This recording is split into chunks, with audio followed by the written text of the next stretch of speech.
which allows passport holders from certain EU countries to enter the U.S. without a visa. So does the U.S. need to clamp down on its travel policies and immigration as a whole to help protect America and Americans? Joining us now with reaction, the author of Take a Stand, Lessons from Rebels, Univision and Fusion anchor Jorge Ramos. Mr. Ramos, good to see you, sir. I don't know any other way to put this. Great to be here, Sean. I have watched your coverage, and I've listened to the things you say.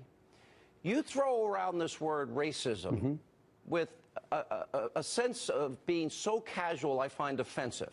And on numerous occasions I've noticed you take what Donald Trump said out of context, which I think is fundamentally unfair, shows that you're not objective in your own opinion, although I think you'd like to portray yourself as such. And when you go out there and says that he wants to ban 1.5 billion people from coming into the United States because of their religion, or when you said that he's calling all Mexicans criminals and murderers and rapists, that is a false characterization on your part. Why do you do that? Why don't you report it honestly and then give your opinion? I'm simply reporting what Donald Trump has been saying. That's not true. And when he says that Mexican immigrants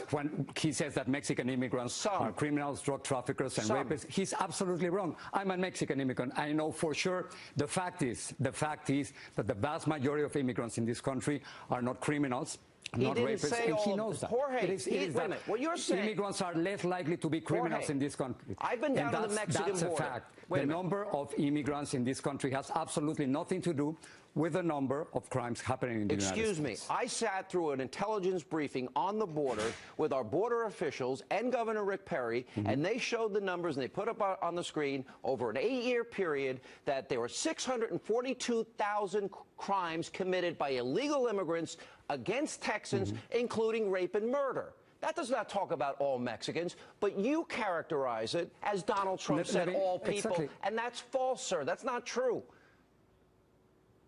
No, Donald Trump said that Mexican immigrants were criminals, rapists, and drug traffickers, and that's absolutely wrong. Now, let me tell you, you are talking about some immigrants who committed crimes, and I'm not here to defend any criminals. I'm not here to defend any criminals. However, let me just give you, Sean, let me give you some numbers.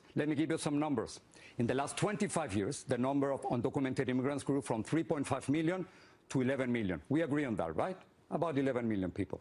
At the same time, according to the FBI, violent crimes decreased 48%. So therefore, the more immigrants that you have, the less crimes that you have in the United States. That's a fact. Insanity. FBI. Your math is insane. Do you want to fight that? That's a fact. Jorge, listen, I just told you. Well, then talk to the FBI. I just told you, I have been down to the border. The vast majority of immigrants are not criminals. Jorge, I have been down to the border more than any other reporter I know. I have seen gang members arrested. I've been in drug warehouses that are massive. Wait, let me finish. Targeting our children. I've seen the tunnels that have been dug. I've been in every capacity you can imagine. 642,000 crimes committed against Texans alone in an 8-year period by illegal immigrants, not undocumented, illegal, that don't respect our law and sovereignty. You take Trump's comments out of context. He said a temporary ban of Muslims because he was listening to James Clapper and James Comey and General John Allen, who said ISIS would infiltrate the refugee population. You don't tell the whole story. Why not? Well, that hasn't happened. And we cannot blame immigrants here for what happened in Belgium. That's on one hand. And then on the other hand, you honestly, Sean, cannot blame all immigrants for what some of them did. I didn't blame all immigrants, every single U.S. citizen for what happened in Sandy Hook? It is simply not fair. You are talking about Donald Trump. You're talking about apples and oranges. You can be much more challenging with Donald Trump, Sean, and you haven't been. Excuse me, I don't need lectures from you because you act like a sanctimonious, objective reporter, and you've got an agenda. You support open borders. You support illegal immigration. And you seem to be willing to risk the lives of Americans in the process. And I'm being tough on Republicans. Well, the point is, I got to tell you something. I'm just being completely independent. Let me tell you something. You're not independent. I saw your forum on March the 9th. You don't support the rule of law in America. I'm Otherwise, you would say respect our laws. Trump. I've been tough on Donald Trump, and I've been tough on Hillary Clinton and Bernie Sanders. Let me tell you something. What do you want, a medal? And coming up, part 2 of my interview with Jorge Ramos. And later, Laura Ingraham is here to weigh in on the 2016 race and much more. Also tonight, after last night's GOP races, Heather Nauert is here to break down the Republican delegate count. I also go one-on-one with RNC Chairman Rice Priebus about the possibility of a contested convention. Do they leap over Trump and Cruz if they have more votes and more delegates and more states? What would that do? More coming up tonight on Hannity. Welcome back to Hannity, part 2 of my interview with Jorge Ramos. I saw your forum on March 9 in North Carolina. You had an hour with Donald Trump, more than 30 questions and comments. Not even once did you challenge Donald Trump on the largest mass deportations, on banning 1.5 I've asked him that question in prior interviews. If you watch my show regularly, you would have seen that I've asked that question. Even criticizing him for his sexist remarks on women. You're missing the point. You didn't even ask for an apology for your colleague, Megyn Kelly. I don't need your lectures. Thank you very much. You don't care about the 642,000 Texans. You're taking, wait a minute, you're taking his comments out of context. You're taking his comments out of context. You're calling him racist. You're calling him bigoted. And you totally misrepresent what he said. And you think you're the superior reporter? I don't really need lectures from you, Jorge Ramos. I haven't called. This is what I've said. I don't know what's in his heart, but I know exactly what's coming out of his mouth. And what he's saying about Mexican immigrants, what he's saying about Muslims, and what he's saying about women is completely unacceptable, and he's absolutely wrong on that. And as journalists, I have a last question. And as journalists, we have to confront those who are in power, and that's our responsibility. And I think I cannot talk to him. You can talk to him, and you can be much tougher on him. I have a last question. Is it true that people that have entered this country illegally and not respected our laws and sovereignty, have people come over from the border, and have they committed rape? Have they committed murder? Have they committed crimes against Americans? And do you doubt what the law enforcement and Border Patrol told me about Texas alone in an 8-year period, 642,000 crimes? Is that true that those crimes are happening? Mm-hmm. Do you recognize that truth or not? I'm not here to defend any criminals. I'm sure that some immigrants commit crimes. Murder? But the vast majority of immigrants in the United States are not criminals. You're not answering my question. Or drug traffickers. Do some murder? Yes, that has happened. And I cannot even think of the pain that some of the American families.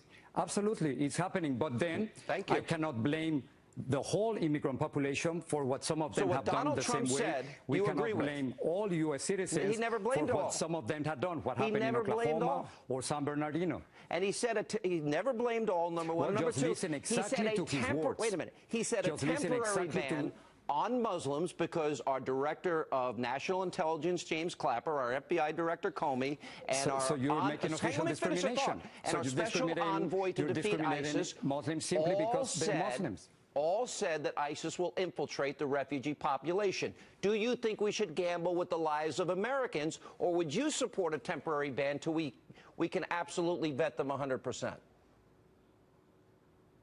Do you want to make discrimination official? I mean, do you want to be discriminated simply because of your religion? That's completely un-American. Are you going to answer that question? Should we have a temporary ban and listen to our intelligence officials or not? Of course not. Of course not. Because here in the United States, gamble with the lives of Americans. Of course not. Homegrown terrorism. You're going to gamble with the lives of Americans. We cannot blame immigrants. We cannot. I'm not willing to do that. No, we're not gambling. I'm not willing to gamble with the lives of one American. I am completely convinced that this country can defend itself the way we're doing it right now. And we're told by our intelligence. You should not blame immigrants for all the problems that we have here. And you cannot blame immigrants for what's happening right now in Europe. We are told by our intelligence community that ISIS will infiltrate the refugee population. Okay, just like they did in Paris. Are you willing to gamble with the lives of the American people? I'm not.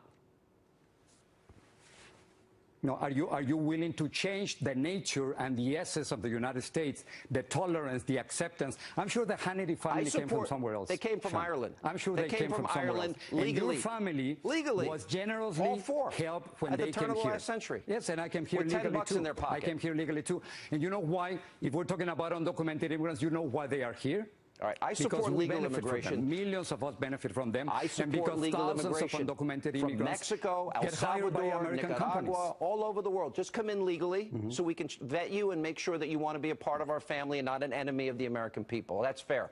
Is that not fair? They are here because we benefit from their work and because we are hiring them. No, they're here, but they don't respect our laws and sovereignty. It is impossible to deport 11 million people from this country. I got to leave. It is impossible to deport 11 million people. You've got to think twice about throwing that racist word around. And if you're going to quote me or quote Trump or quote anybody, please do it accurately in the future before you lecture us on how to do journalism. Well, I have the transcript of your. That's one interview. With Donald Trump. Go back and look at all my other interviews. I've asked him about those comments numerous times, sir. Sean, you had 1 hour with him. But I don't repeat old interviews. I've done 15 interviews with him. I don't need lectures from you when you misquote him. I don't need lectures from you when you misquote candidates. Listen to this. You misquoted him on purpose, and you add your opinion that he's a racist. Exactly the same sound bites that you're using. And as journalists, we have to question those who are in power and those who are seeking power. You'll get the last word. Thank you.